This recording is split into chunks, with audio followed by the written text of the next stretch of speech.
But the principles of extending the landing zone to extend the patients we can treat are really based in principles of vascular wall biology. We know from open repair that we need to place our suture lines in healthy aorta. The same reasons we pick away that calcium or that mural thrombus to make our suture line are the same reasons we need to land grafts in healthy aorta. If we land the grafts in healthy aorta, we know that it will be a durable fixation and seal. Conversely, if we ramp that device up into some mural calcium and thrombus, we rely solely on the mechanical properties of that device, and soon it will be subject to fatigue and failure. So ways to extend the landing zone include branching the grafts, fenestrating the grafts, and then also we'll debranch them, all to try to find healthy landing zones. Demonstrated here is a debranching technique to move more proximally in the landing zone, or covering the celiac artery as a way to move more distally to extend the landing zones. So what about coverage of the celiac artery to try to move more distally? From the literature, it seems to be okay usually. Will Jordan, a friend of mine at UAB, published a paper in JVS that said you can cover the celiac axis with impunity, but there are some catastrophic complications with foregut ischemia. It's my policy to cover the celiac artery only when I'm able to demonstrate patency through the G8A up through the superior mesenteric artery. As I move more proximally to cover the left subclavian, also that's usually tolerated okay. It's contraindicated to cover the left subclavian without a revascularization, usually a left carotid subclavian bypass, in instances of internal memory graft, if there is an incomplete circle of Willis, a persistent fetal circulation, or a dominant left vertebral. I also consider it if the patient has a dialysis fistula in the left upper extremity, or perhaps they have sustained trauma to the left arm and need excellent blood supply to heal the injury. When you do the carotid subclavian and you ligate it proximally, it's critical to ligate it proximal to the left vertebral, either through direct ligation. The graft can flush occlude the origin, or you can use coil or Amplatz plugs to plug that segment. Note that if you place an Amplatz plug through the brachial, it usually requires a brachial artery repair because of the size of the sheath. Sometimes it's difficult to pass it through the tortuous, deformed anatomy from the femoral artery, and I've learned from Sharif Elzaloy to place it through the carotid subclavian graft at that time. It's discouraging to me to note that in the area of stroke with thoracic endografting, we've made no progress. The rate of stroke is the same as open aneurysm repair. There's ways to minimize stroke. It requires finesse in the region of the aortic arch, an economy of moves, and I think we can count on improvement with more elegant devices, specifically taper tips and more flexible devices. Perhaps there will be filters or maneuvers we can do to minimize embolization. When you're placing your thoracic device, usually it's a floppy wire catheter in the proximal ascending aorta, stiff wire that's bounced off the aortic arch. Then you move the II down to the femoral region and work to traverse the iliac vessels. At that time, if the surgeon's not careful, the wire will back out, and it's always discouraging to advance your graft into the mid-abdominal aorta and realize that the wire has backed down distal to the transverse arch. At that point, there's really no alternative but to remove the device, retraverse with a floppy wire catheter. So I've learned to make sure that once I've traversed the transverse aorta, to have my assistant keep forward pressure on the wire and to keep track of the tail end of that wire so I don't have to repass through tight iliac vessels.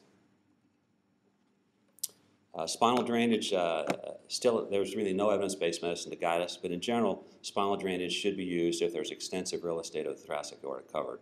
Some people use 20 centimeters as a limit.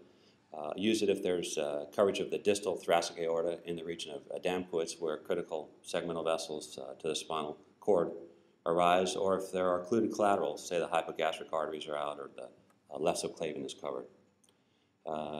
It's especially important if there's inferior aortic pathology. If they've had an aneurysm repair or aorta by fem repair, these patients need spinal drains.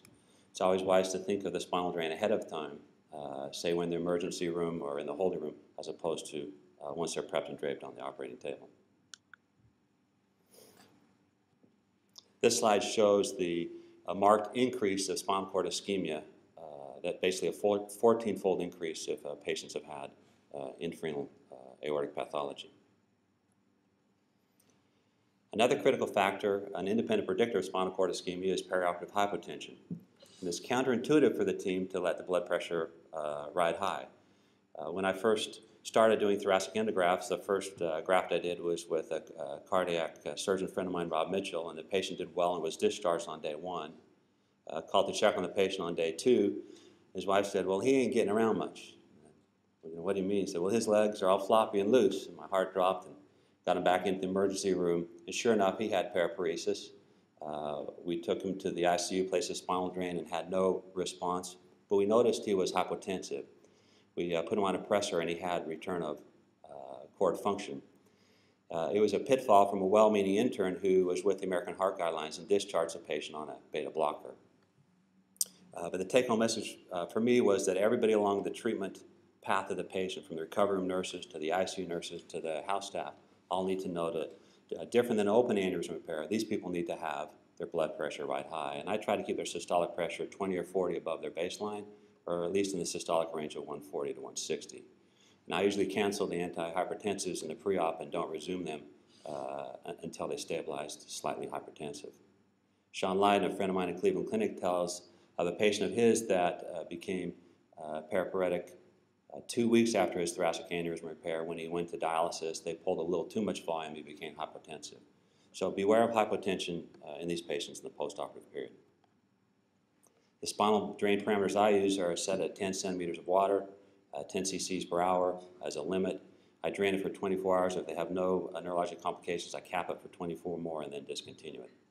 If they have spinal cord ischemia, I'll open it at 10 centimeters of water and not limit the amount of fluid drained. So we have learned that the outcomes for thoracic endografting are reliable, very predictable, and very effective when we're on label. But we have learned also that when we push the envelope, we definitely pay the price. And these can be categorized in the areas of access, landing zones, off-label use, and when we work with suboptimal setups. In the magazine called Wired, I think it described this field very well, where the quote reads, "Technology makes some surgeons better and others just braver." And I can think of no field more than aortic endografting where the technology has made some surgeons just braver. And we've all been in this position with access where we've injured the iliac artery. If you look at the FDA mod database, the complications and morbidity and mortalities are really dominated by iliac access injuries. There's a flurry of iliac access injuries with infrarenal aortic endografting that settled out, but it peaked again after thoracic endografting, and certainly due to the increased size diameter of the devices. So there's really no glory in access. Everyone expects access to go without complications, but it tends to be one of the most dangerous parts. Usually it happens that patients destabilize when you remove your sheath. So we've learned always to keep wire access. The wire access is the endo equivalent of open proximal and distal control. Once the injury is diagnosed, through the contralateral sheath, I'll place an aortic occlusion balloon. Ipsilaterally, I'll slide up an angioplasty balloon that's the nominal diameter of the iliac vessel for tamponade, and I resist the urge to grab a scalpel and cut down on it. And it's counterintuitive for me as a surgeon not to reach for a scalpel, but at that point, keep wire access, get hemostasis with the balloons, a proximal occlusion balloon, and tamponade the site with an angioplasty balloon.